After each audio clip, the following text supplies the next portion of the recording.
എന്താണാവോ പുതിയ കണ്ടുപിടുത്തം?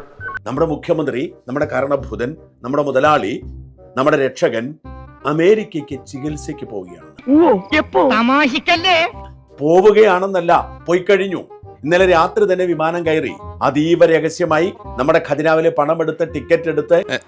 അത് ശരി. 2016 മുഖ്യമന്ത്രിയായി ചുമതലയേറ്റതിന് ശേഷം 2 വർഷം കഴിഞ്ഞപ്പോൾ തുടങ്ങിയ പോക്കാണ്. 2018 മുതൽ അനേകം തവണ അമേരിക്കയിലെ മയോ ക്ലിനിക്കിൽ പോയി ചികിത്സിക്കുന്നു. മുതലെടുക്കണേണ സജി.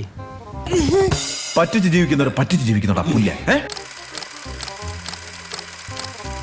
ഇനി CPIM എന്ന രാഷ്ട്രീയ പാർട്ടിയാണ് മുഖ്യമന്ത്രി പിണറായി വിജയന്റെ ചെലവ് വഹിച്ചതെങ്കിലും നമുക്ക് കുഴപ്പമില്ല. അല്ല, എന്റെയും നിങ്ങളുടെയും നികുതി പണത്തിൽ നിന്നാണ് മുഖ്യമന്ത്രി പിണറായി വിജയൻ 2016 മുതൽ വിദേശ ചികിത്സയ്ക്ക് വേണ്ടി പോകുന്നത്. പുറത്തിറങ്ങാൻ പറ്റാത്ത സ്ഥിതിയായല്ലോ ഈശ്വര.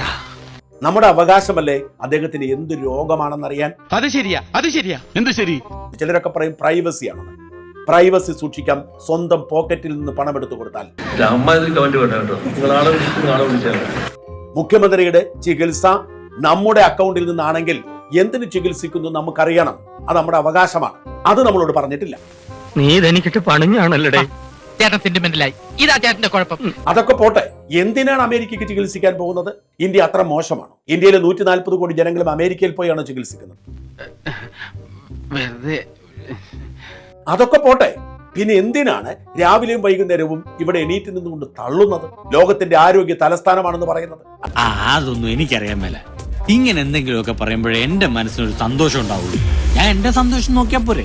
പോവുകയാണ് അമേരിക്കയ്ക്ക് ചികിത്സിക്കാൻ പരിവാരങ്ങളുമായി. ഭാര്യ ഉണ്ടാവും, മകളുണ്ടാവും, കൊച്ചുമോനും ഉണ്ടാവും. ഇല്ലാത്തവിടത്തേക്ക് പോവില്ലല്ലോ. നമ്മുടെ രാജാവിനെ കെട്ടി എഴുന്നള്ളണമെങ്കിൽ ഭാര്യയും മകളും കൊച്ചുമകനും കൂടെ ഉണ്ടാവും. നാട്ടുകാരുടെ ചെലവല്ലേ, കൂടെ പോയാൽ പോരെ. ബിസിനസ് ക്ലാസ്സിലും ഫസ്റ്റ് ക്ലാസ്സിലുമല്ലേ യാത്ര, 5 നക്ഷത്ര ഹോട്ടലിലെ താമസം. ഒരു കുഴപ്പമില്ല, സന്തോഷമുള്ളൂ മക്കളെ, സന്തോഷായി. കുറേയും മറക്കാതെ ദുബായ് വഴി പോകുന്നുണ്ട് കേട്ടാ. ദുബായിലെ ഇടപാടുകളൊക്കെ തീർക്കണമല്ലോ. ഇടക്കിടയ്ക്ക് പോയി ദുബായിൽ പോയി മകൻ നടത്തുന്ന ഇടപാടുകളുടെ ഒക്കെ കണക്ക് തീർത്തിട്ടേ പോകാൻ പറ്റൂ. 5-8 മാസം കൂടി എങ്ങനെയെങ്കിലും സഹിച്ചാൽ മതിയാവും. അത് കഴിഞ്ഞ് എങ്ങനെ നമ്മുടെ പണം എടുത്തുകൊണ്ട് അമേരിക്കയ്ക്ക് പോകുമെന്ന് അറിയാമല്ലോ. ഇവന്റെ ലക്ഷണം കണ്ടാൽ തന്നെ അറിയാൻ പാടില്ല. നീ ഒന്ന് ഒഴിവായിട്ടാടാ പോടാ.